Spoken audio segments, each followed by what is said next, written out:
Good afternoon, everyone, and welcome to Coffee, Tech, and Opportunity with Black Tech Jobs. We are super excited to have all of you join us. We have some fantastic guests who are going to speak with us today and engage us in a meaningful conversation about the world of DE&I. We are really fortunate to have two people that I really admire, and I'll introduce them both, and Jody Brockington and Zara Espinoza. And so these two ladies are true practitioners who actually roll up their sleeves and really contribute to the forward motion and execution of diversity in the organizations that they represent. I could not be more excited to introduce our guests, and we will get started now. And we'll start with Jody. We'll bring Jody on the show first. Hi, Jody. Hello. Hi, everyone. This is Jody Brockington. I'm going to ask her. I'm going to bring in Zara as well, and then we're going to ask Zara to introduce herself first, and then we're going to ask Jody to tell us a little bit about her as well, and then we'll get started with the show. Okay. Thank you both for joining us. We're super excited to have you join Black Tech Jobs for Coffee, Tech, and Opportunity as we talk to D&I leaders. And Zara, we're going to ask you if you would tell us a little bit about yourself as we get started here. Okay. Well, my name is Zara. Thank you again, Will, for having me, and Jody for also being here. I am the first female non-binary identifying leader for Out in Tech Chicago's leadership team since about early 2018. Been happily here for going on about 2-3 years. So it's been something that's changed my life. I've been working in the D&I space for a betterment of 10 years since I graduated college, first moving to Japan to work on a program called JET and really working to be a cultural ambassador, teaching cultural competency through language learning and also being an ambassador for the United States, cascaded all the way from fitness and health to going tech full time. So really happy to be here and super passionate, not just about diversity and inclusion, but about being holistically human. So thank you. Awesome. Thank you for joining us. And last but not least, Jody Brockington. No, good afternoon. I would say thank you also, Will and Zara. I think it's always a great opportunity to meet people in this part of the world called virtual. And sometimes that's the only way you meet some people. And with everything that's going on, excited that you're continuing this coffee series and to be a part of it. I think similar to Zara, kind of both of us were diverse from birth and finally found our space to really thrive and not just help ourselves as we go through our own life journey and career journeys, but other people along with it. So I have about 20 years of experience, hopefully don't look that way, in diversity and inclusion. And, some use DEI. I'm currently the diversity and inclusion sourcer for DTCC, which is the Depository Trust and Clearing Corporation. Prior to that, I really worked on my own on a variety of all different kind of projects to infuse diversity, equity, and inclusion in people's lives, small businesses, entrepreneurs, individuals, and large companies. And now I'm doing it in one space where I feel like fintech really needs to step up its game in the D&I space. And if I can do it here and put all of my years of experience, passion into really changing part of the culture of fintech, I have really proven to myself that I am an SME, a subject matter expert in this space, and just charging forward. So I'm almost a year in at DTCC, definitely seen a lot of changes. And as I was speaking with the two of you earlier, this is the time for DE&I for sure. So excited to be here and to find out what everyone wants to know and what's important in tech. Great. And so now that we've got the introductions out of the way and more people are joining us, we're going to, I'm going to ask a few questions and then I'm going to turn it over to our audience. A lot has happened in the world in the last 3-ish weeks or so. Everything from people for the first time discovering that there's a Black NASCAR driver and what's happened there and the things that have happened in Minneapolis and all over the country. And those things are finding themselves in conversation in and around work and how people who work together can coexist together. And so one of the things or themes that I've been hearing a lot about is allyship. And that in combination with the words mentorship and sponsorship. And so my question for both of you, Jody and Zara, is, what does it look like, and why is allyship, mentorship, and sponsorship important, both for the organization and the beneficiary, the employee within the organization? Who'd like to go first? I'll start off. So, Okay, awesome. Go ahead, Zara. for me, allyship, I mean, there's so many layers to allyship, so many different ways it can happen. When I say it can happen, allyship to me, and I believe in general, is an action. It's not something that you are. You could say I am an ally, but overall that ally badge can be stripped away if you don't continue performing acts of allyship. And those can look very different. I think right now a big hot topic is one of the layers of allyship is performative allyship. I think performative allyship, where you're, only doing something kind of surface level, like just making only one Instagram post and that's it, you're not really voicing it there, is something that's really hot right now, as in being talked about a lot and being done. I don't dismiss myself from being guilty of it. I think we all have been in some way, shape, or form, whether it's talking about Black Lives Matter or beyond. Allyship is so important, though, regardless of what it is, because it's important to, as it creates community and it creates connection to move forward. That's what allyship is. Allyship, I guess, at a base level could be something along the lines of when someone who does have privilege, who's not from a marginalized group, uses that privilege to help benefit, advance, and support someone who is marginalized or experiencing marginalization. So allyship is a very complex thing. I know here in the queer community, being part of a big queer tech organization, like LGBTQIA+, that long alphabet, the A can mean asexual or allyship, but it's not just about what you are, it's what you do. And we can get even more deep into that. And mentorship and sponsorship is a way allyship, I think, can show up. It's another level of layers. Mentoring for me is, someone who's more senior in an organization or place or community, helping and supporting somebody who is less senior or who's new.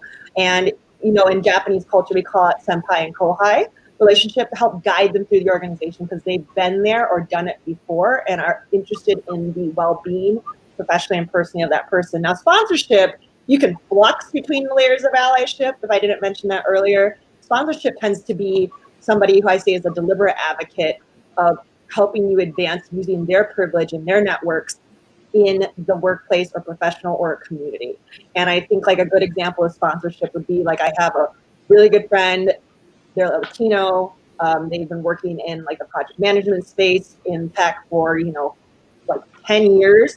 And when I was interested in learning more about project management, they didn't just like sit down and have a coffee with me. They used their influence and their privilege and their status to help get me in front of people who would, get me into courses, who would get me more opportunities or at least talk to me using that visibility. So again, in the long term, allyship is something you do, and mentorship and sponsorship are just some of the many layers and ways it can show up.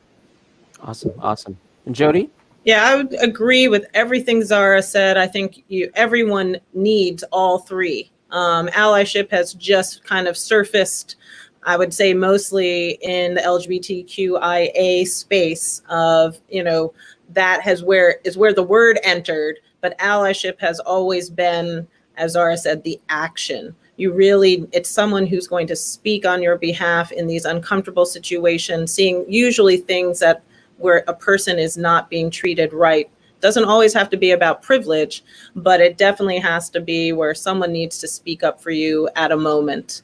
And I think it crosses more closely into sponsorship, where, a sponsor is someone who speaks about you in a positive way when you're not in the room.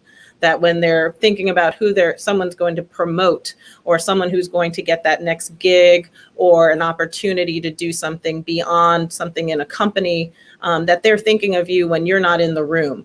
But those people are hard to come by. A lot of companies try to do very formalized sponsorship, which I don't think really works so well, especially if the relationship isn't there. Mentors, and sponsors, you can kind of get, I would say, in a quasi manner where I can say that Oprah mentored me because I follow her and she's like an idol and I like the stuff she's done and how she navigates the world.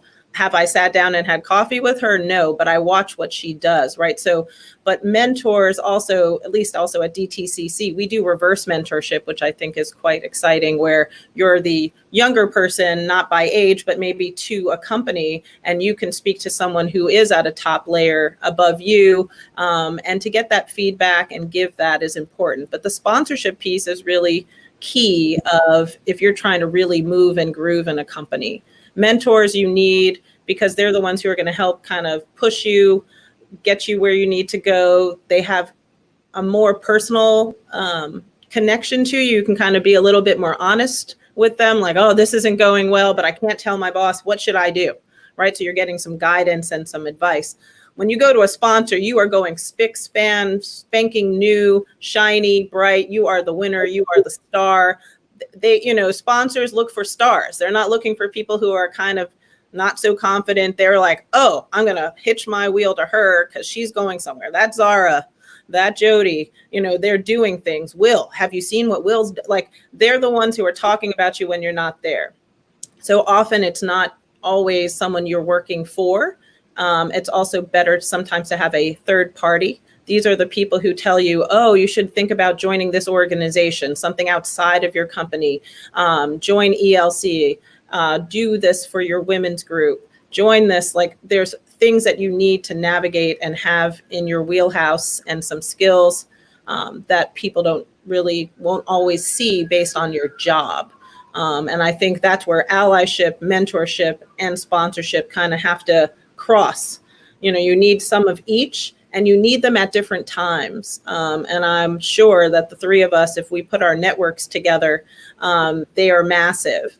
And it's like, how do you manage that? And some people, you are just their ally. You're like, hey, you're doing a great job. I saw this article you did, right? Your mentor is like, oh, I saw this article. You might want to read it. I heard that you were really working on your speaking, right? And a sponsor, you're looking at what they're doing and you're like, great job. Whatever you just did in India, you're doing it so you want to always stay connected to them too and not lose sight. But you do need them at different times for different things. And it's knowing yourself how to leverage those relationships, which will make you more powerful. And it's usually if you have something to offer versus always being the person to ask.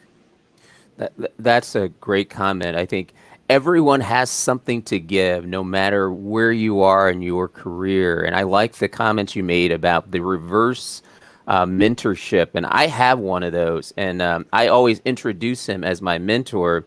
He's significantly younger than me. He's like about the age of one of my children.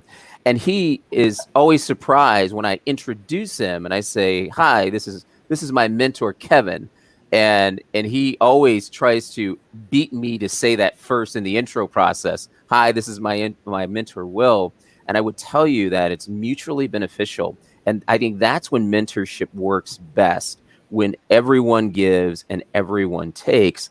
And one of the reasons that I wanted to ask this question is because in the Black community especially, we're under-mentored and under-networked when networks have such a huge impact on your professional career.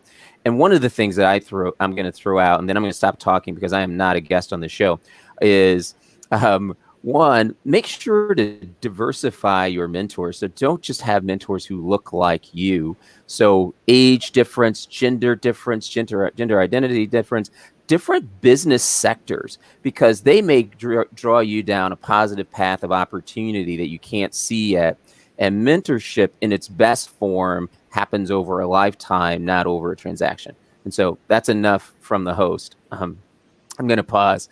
I want to switch a little bit as we talk about mentorship and relationships at work. A lot is happening in the area of race discussions in America right now.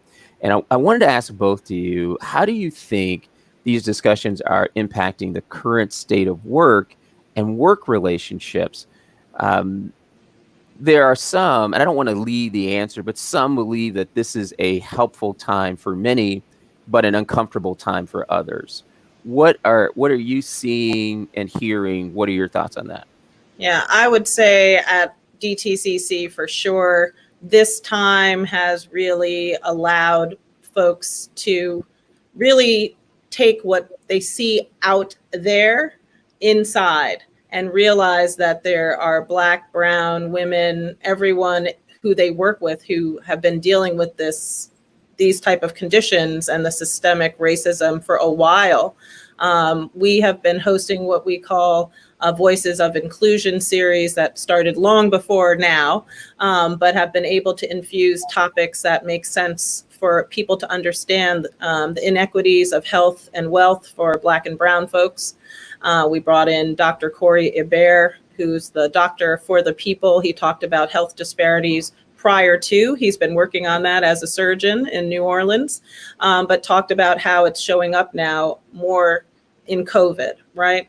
We had our own Black and brown men talk about their experiences with police growing up, and even most recently, even at work, and kind of what we call a fishbowl kind of a situation where they got to talk and they were asked questions by a facilitator, and everyone else was listening to kind of hear what is it like to be a man of color in a corporation at various levels of your career, and how does the daily stopping by a cop, being stopped at a store, being asked for your ID, being misjudged as a drug dealer or other things, or the only reason why you're buying this nice car is because you're a basketball player or something else, right? That you can't just be smart, have a job and a great career.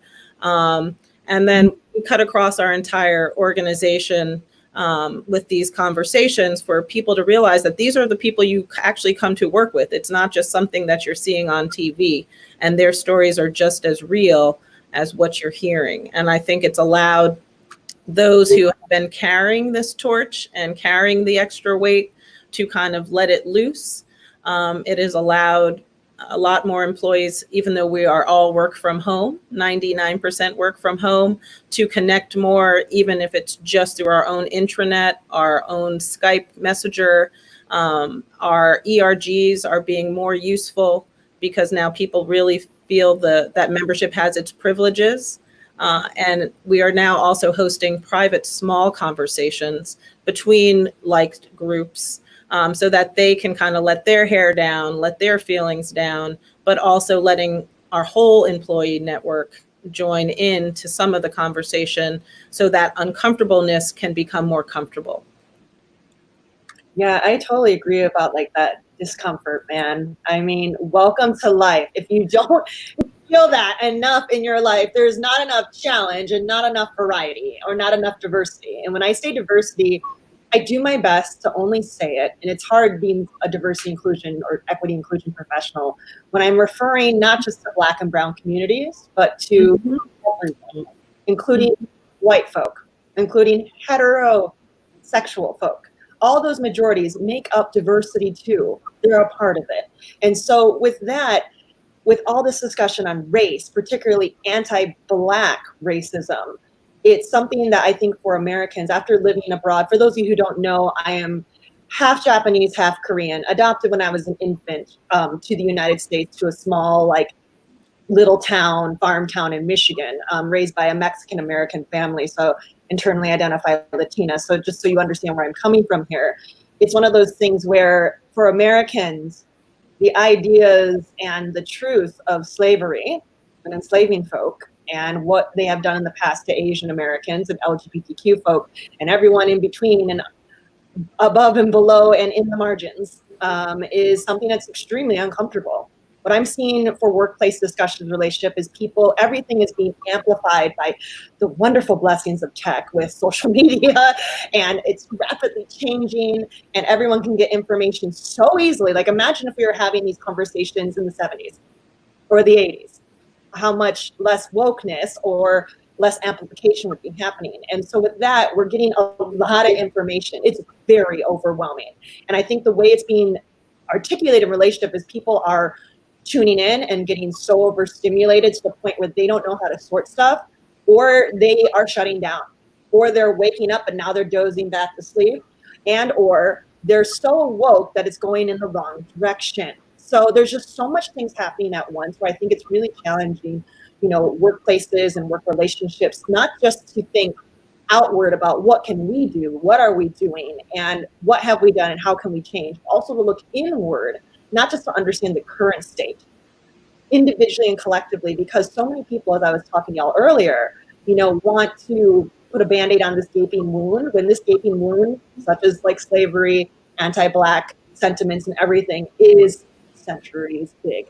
And so with that, how do you balance, going back to the idea of balance, the workloads that's happening, whether it's that influx of diversity inclusion needs? Because, Jody, I don't know if you feel this, where people just think we have all the answers. As they're like, we need one more group. I'm like, no, we just yeah, exactly. And I was going to say, adding to your piece about being, binary and multicultural, I'm biracial, and I always joke that Black people keep saying that they're tired, and I'm like, biracial and multiracial people are tired and exhausted, and a few other things that I can't say in another language because I don't speak it. But we've been carrying all this for so long to kind of find a balance, knowing that we come from backgrounds of really good, great things that cultures have done and really evil things, right? So I have slavery on one side, I got German army on the other side, I got like who killed who first, who's getting off a plantation, who's going to get the job first, who's going to get shut out of a job, who can't get a house, who can't get an apartment, like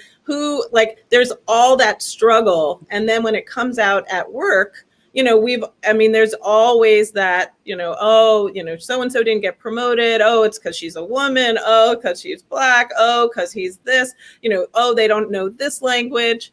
And so all those little things that have come from so much systemic stuff that now people have to deal with. And sometimes it appears to be easier if you're coming from one point of entry. But if that's the only point of entry you have, then it's also difficult to hear the other things. And someone like yourself, Zara, and myself that come from multiple points of entry to begin with, don't understand why people don't understand, right? So it's like, why don't you understand? Where are you going to go with this? And so the DEI space and even this whole piece of belonging becomes more important. And I must say that companies that are going to get it right are companies that are really communities where we know that we're not doing everything perfect. I even told the Black Employee Resource Group, they're like, well, when are we going to do something? I'm like, we are, but you can't make decisions as one single person, and you have to move people with you. And there's going to be things that we come up with to do that are going to be great. And there's going to be some things where we totally miss the mark, but you still need to hold us accountable, but at least we're doing. It's the companies and the people who just stand still that I think are going to have difficulty as we move forward to whatever this new normal will be.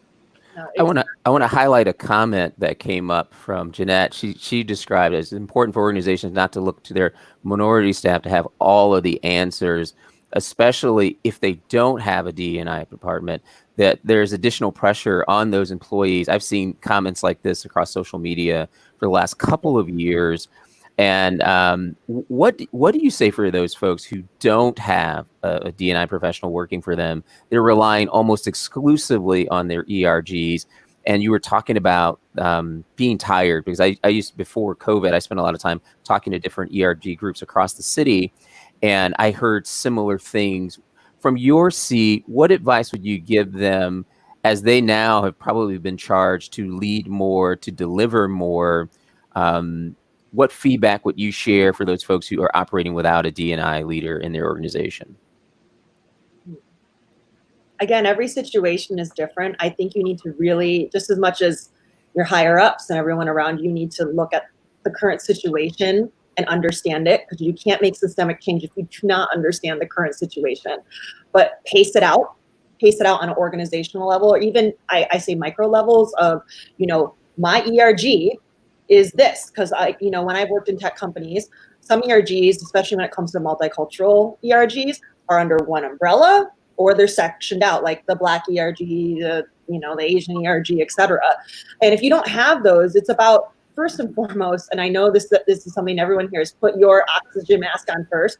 Really take care of yourself, because people are going to plow you over and knock on your door and demand, because people want to help or are trying to, and at least at the bare minimum, put some action behind their lip service. So do what you can, as in, even if it's these small wins, for those especially who are not like full-time paid diversity professionals, it's a passion work no matter where you're at. So it's one of those things I always say is do those macro things or micro things because they lead to macro things. And even for your sanity, map out these plans, and it's okay to say, I don't know. Because as much as there's a striking semblance to all powerful and knowing for people like Jody and I and you, Will, we are not. And that's what makes us beautifully human.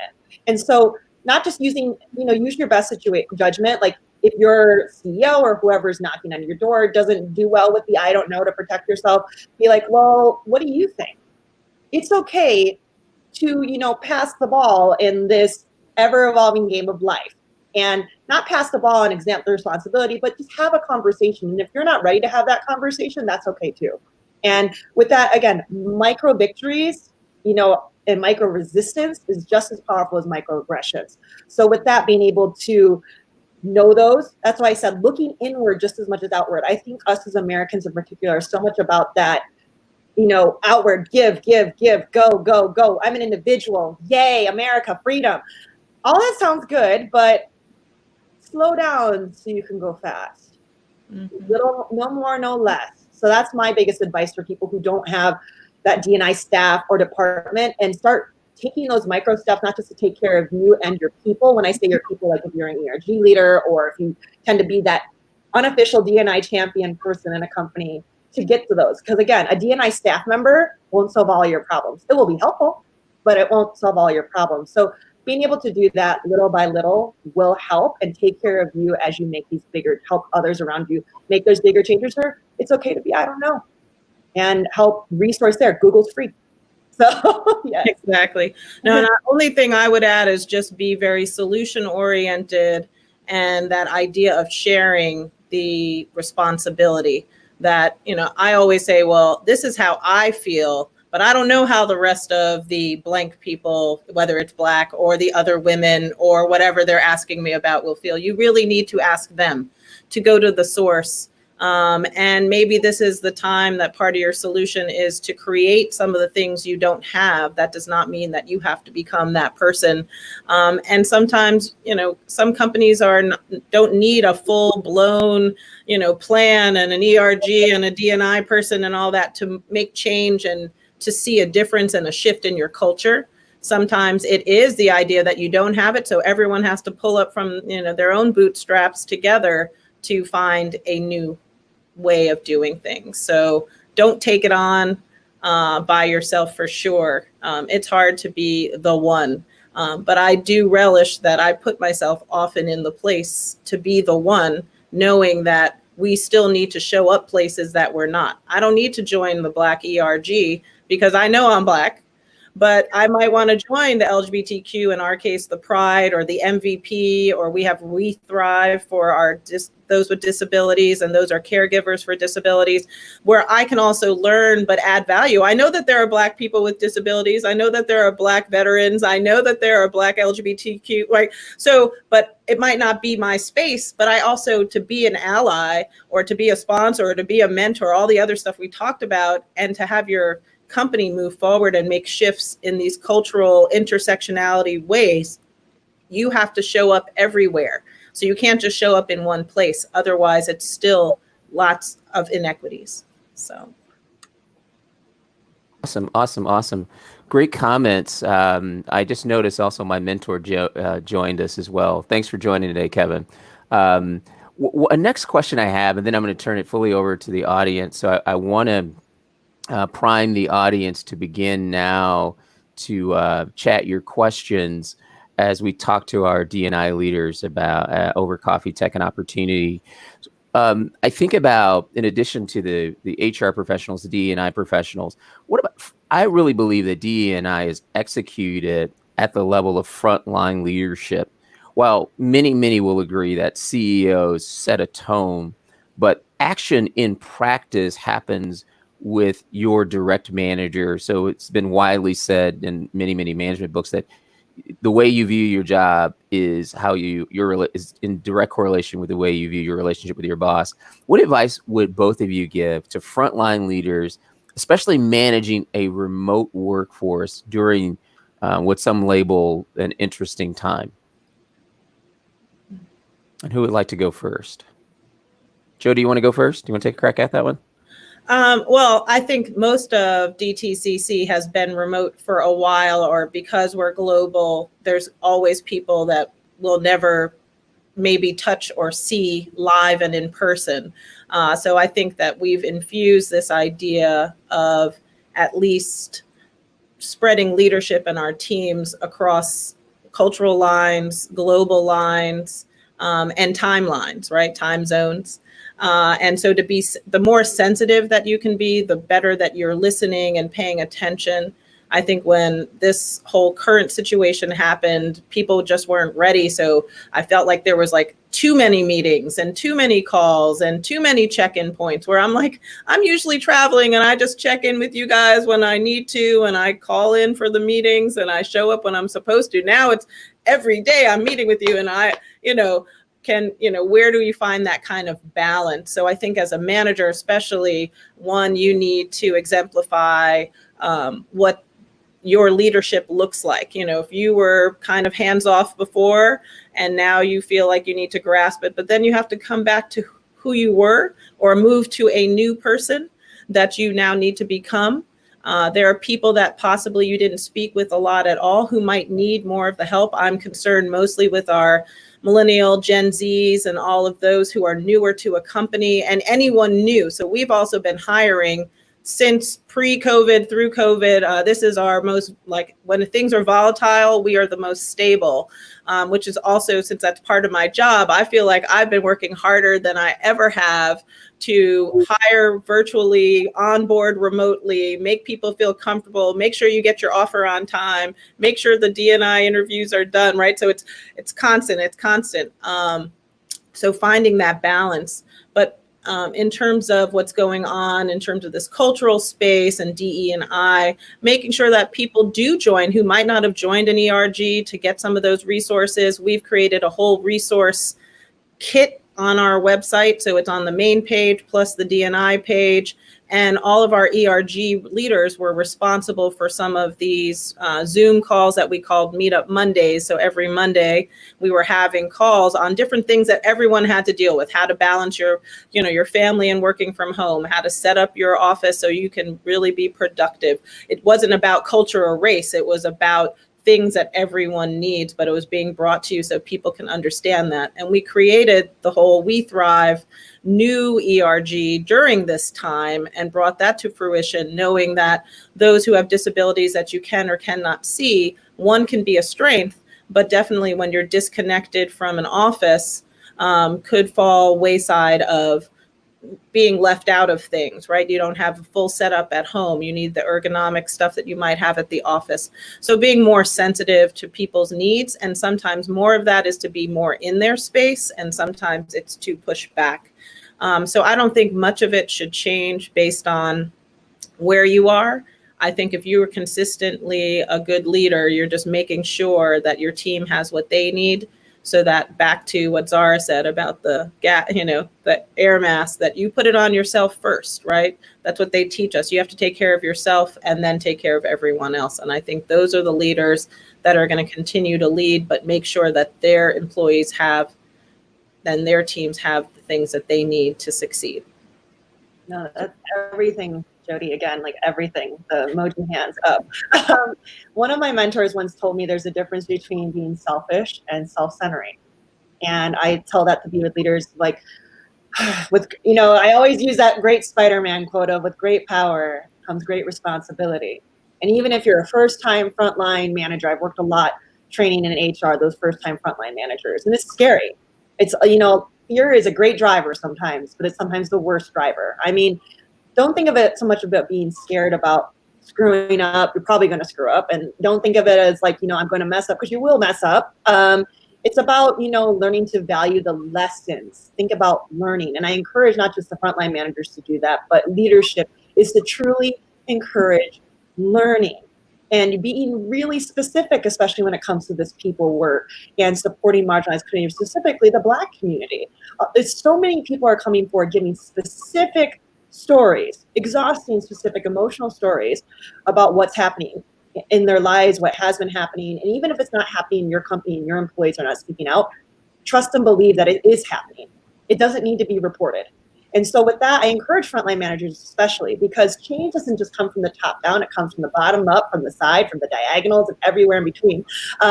For it to be real, is to understand, again, the current state, but don't work on assumptions, especially being digital, where you miss a lot of cues not being in office or in person with somebody, a lot of cultural cues, not just from people, but from the atmosphere, et cetera, et cetera.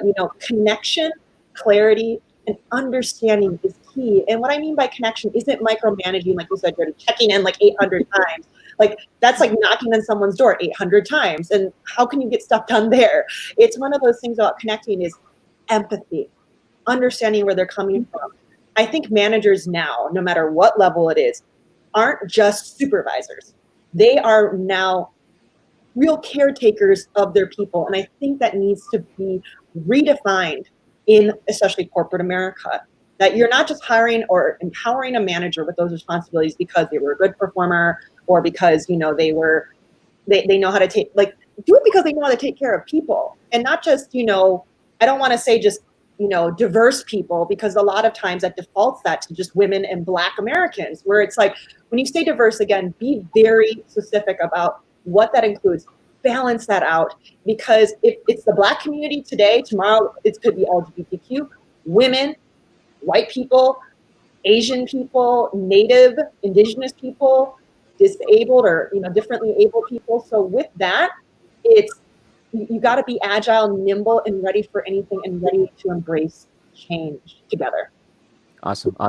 I want to share a question that came up from Jamila. How would you suggest that small companies begin their efforts during a time of economic uncertainty? Because one of the things that happens when economic times are tough, companies who have had to peel back employees, very often non-revenue generating functions or essential product execution or delivery functions to customers are peeled back, and that impacts the human capital. So the capital to invest in diversity may not be there the way it was 6 months ago, 9 months ago. How would you suggest that small companies begin their efforts during this time? I think, like we were saying earlier, like, small things have a big impact. So for me, working in the nonprofit world a lot, Out in Tech is a giant global nonprofit that supports and unites the LGBT community in tech. And with that, at the moment in March, like, we do a lot of in-person events. It's very much part of our DNA. That's how we were founded. From the start of the pandemic, when things started escalating in America in March, we completely pivoted to going on to virtual events. Probably the only thing I think we maybe invested in at that time was a Zoom membership, which, hey, $15 a month can add up, but still we invested in that. And we started taking it in places where people would still feel connected. Was it perfect right away? No. Has it evolved a lot since then? Yes. It's now called our Queers on Zoom event series, and it's where we have connecting opportunities, whether it be for jobs, trivia, so sharing knowledge, networking, to featuring speakers, to elevating mentorship opportunities and philanthropic stuff every day of the week, Monday through Friday. And we've been doing that pretty much almost every week since March. And so sometimes those little things that cost $15 or less are big, but even some of the little things that management can look at, like adding diversity inclusion efforts as part of performance ratings. That don't cost you anything. Right there, that don't cost you anything. So with that, but that can make a big difference. How do you integrate that into the systems of performance management? Right there, that's tactical, tangible, actionable, accountable, and $0. So that's would be my quick tip. Jody, how about you? Yeah, no, I feel the same way. What Zara said is definitely bringing it home as a small, former small business owner and, I guess self-employed person, small company, that you think about what resources do you have at hand? Who do you know that can come in and speak to your employees that's not going to cost you? There's enough stuff, free information out there. Not that it's all right, but bringing information in, doing stuff that's online, giving your employees a day off to do something in the community so that they feel connected to something that's important to them, but bringing that information back. When you do have less to work with, it does always seem like more that you're doing, as long as you execute it right and make it consistent. So I would say definitely not. The one thing not to do is to start something that you don't plan to continue.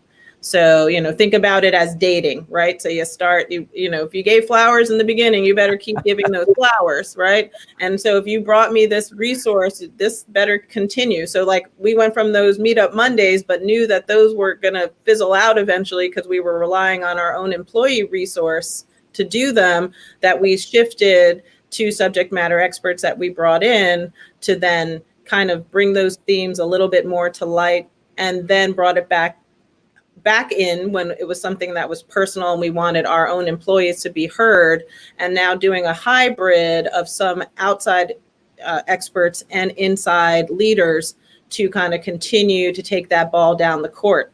So that's what I meant about earlier when I said you need to think about solutions and long term. There's not going to, like, there's some short term stuff if there's a quick fire you have to put out, but this has been a fire that's been a flame for so long that you're no matter, it's the idea that you do something. So it could be small. And I would really if your company's not very large, it's good just to survey them and ask them what they want, what they think will help. It could be that you work only 4 days a week because everyone needs 1 day off. They're tired because you've scaled down, right? And if you give them time to recharge, you'll get more out of them. It could be that simple. It's not rocket science. It's the idea that you just have to ask and then follow through. Good parenting.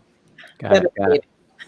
I'm going to give one last question and then we're going to wrap. Ashley's question's been out here for a while. Often we're told to keep politics out of the workplace. However, so often politics has a direct impact, often unfavorable on communities of color. How do we open the conversation about race at work if we can't talk politics, or do we refrain from these topics and to truly affect change throughout our organization and our society? Big question.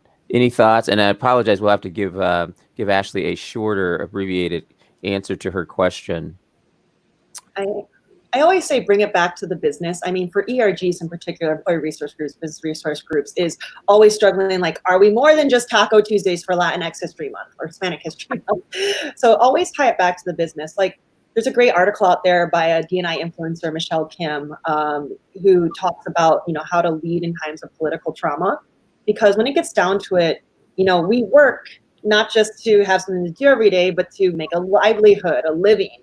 And so, in times of politics and stuff, like for me, being an immigrant and being adopted, though I am a US citizen, with the current administration, my citizenship, because I was not born here, could be threatened. And so the fact that right there is looming over my head, along with COVID, I'm a caregiver to my family. Like Latinx families, it's very common. And, being able to share that safely with management, psychologically safe. And so I encourage managers out there, people leaders of any kind, to do that and to give that and to commit that to your employees, because that's the only way you're going to be able to support them so they can show up and give the best work. Employees, I encourage you to start as soon as possible with trying to create those relationships. If you don't feel like you can do that with your direct manager, try to find someone in the company or your organization that you can trust, or someone even outside, to help you navigate that. Because even though it's only happening in the White House or in politics, wherever it is, it's happening in those doors too, or in those walls of work, virtual or real. So, find a way to bring it back to the business. Like for me, I had to tell my supervisor that, because I'm a caregiver, this is affecting my schedule, but this is where I want to affect my business and what I'm doing for the company. And here's where I'm going to change. So have an action on it. I know it sounds exhausting, but that would be with anything else, like asking for a dentist appointment. It's the same thing to some extent. And I was going to say that, bringing it back to the business is definitely key for us. We do have a government relations office, and often we will turn to them to give us updates, although we're not talking politics, but we want to know how is that last decision from LGBTQ going to impact how we hire, what we do with our employees. They can give us, instead of what you see snippets from CNN and over, they can break down what's really happening in some of these decisions. And it's coming from our internal department. It's not we're having a full conversation about it, but we still want our employees to be informed, but in the right way. And we're not there to say, this is what we believe and this is what you should believe. And, we want everyone to vote, but we don't say you better vote and who to vote for, right? It's time, it's voting time if you live in these cities and these states, right? So you can still talk about it. And I do think that more, depending on where you are in your company, what they stand for, and their beliefs, you do not want to put yourself in a situation. We don't talk about politics in my house. So I don't really talk about them outside of my house either. So much. I do talk about them with plenty of friends and groups. So if it's uncomfortable and not something welcomed in your company, I would still find an outlet for that and make it more personal than your professional arena, especially if at this time, if you're concerned about your job and where that's going and other things. But there's definitely ways to have those conversations inside your company, especially because those same decisions impact all companies' bottom lines. Got it. And we're at a point now, we're in overtime. We're going to wrap. Jody, can you just quickly share how we might follow you for someone who may want to network with you, follow some of the comments that you share and any things that you would like to share before we wrap? Sure. I consider most people I meet to be my friend unless you do something evil. So my handle for Instagram and Facebook is Friends of Jody. So you too can be a hashtag FOJ. I am the only Jody Brockington on earth. My stepfather continues to check in his techie ways. So anything I do is me. So LinkedIn for sure. And then for DTCC, like I said, we're hiring. We have still over 150 jobs. Most of them are in tech. And we are doing an event tomorrow from 2 to 3 p.m. on the Jopwell platform with a bunch of our different employees of color who are in different places and stages within our company. So you can kind of peel back the onion of like, what does that title mean? And what's fintech and what's cybersecurity? And if I was doing that daily, what does your job look like? And we're going to continue to do a bunch of virtual events coming up. So definitely look at the dtcc.com website, but also the DTCC page on LinkedIn or Jopwell, or for the women out there, Fairy God Boss, you can find us. And I suggest that you guys too, if you're, in the job market in tech, to definitely be out there. It's the area that people are still hiring for. As much as they're looking for D&I professionals, they are looking for tech professionals. So you have job security. You just need to find one. Great. Thanks, Jody. Zara? Yeah, you can find me. My Instagram handle is Exhilarate Zara. How I got into the tech world was through health and wellness. And so my corporate wellness business was called Exhilarate because it has my legal name in it. And it means to awaken, and Zara means the light. So I thought that was great. So that's my Instagram handle, at Exhilarate Zara. LinkedIn is fantastic. I do ask people to send me like a little note with their invite, so I know how I met. Yes, there's personal invite. Don't hit connect because you will do that. If you already did, that's okay. If you can send me a quick message, because I want to be able to connect with you beyond just something superficial. And also, outintech.com is a great place to stay up to date with our events. Chicago is doing its first virtual event. We've been mainly helping on the global scale, but one that's going to be globally inclusive, but Chicago centric, is going to be happening next Tuesday. That's July, or no, Jan. God, all the months of 30th. June. Thank you. I know the days. Yeah. June 30th. So it's the last day of Pride Month that we go beyond the rainbow here and beyond June. It's going to be at 7 o'clock Central. It's going to be a social, but we're going to be talking about what Pride means to us beyond just the rainbows and the marches, because it's rooted in Black and brown lives and in solidarity. So that's going to definitely be a discussion topic where you can meet professionals predominantly in the Chicago area, but all around. But keep checking out Queers on Zoom. Out in Tech has a giant 12,000 person Slack channel. And yeah, if you need to get a hold of me directly, feel free to keep following Black Tech Jobs. Will knows how to get a hold of both of us. Yes. Thank you. Please allow me to thank both Jody and Zara for joining us today. A special thanks to all of those folks who were able to join us. A number of people had to drop off early because they had to get back to work, but I do want to encourage, if you missed any part of this broadcast, we will share this on YouTube. We will share it on Facebook. We will share it on LinkedIn for the replay. Feel free to share this with your networks. Our hope here at Black Tech Jobs is to connect the Black Tech community opportunity, and that includes providing quality information as we talk more about coffee, tech, and opportunity. and today's show, DE&I leaders. Thank you again to our guests. And we're going to sign off now and wish you all the best in your career progression, in your roles as leaders, and your roles affecting DE&I across the organizations that you support and represent. Thanks, everyone. Keep the faith. Thank you, both of you. Mwah. Thank you guys. Bye now. Take care. Bye.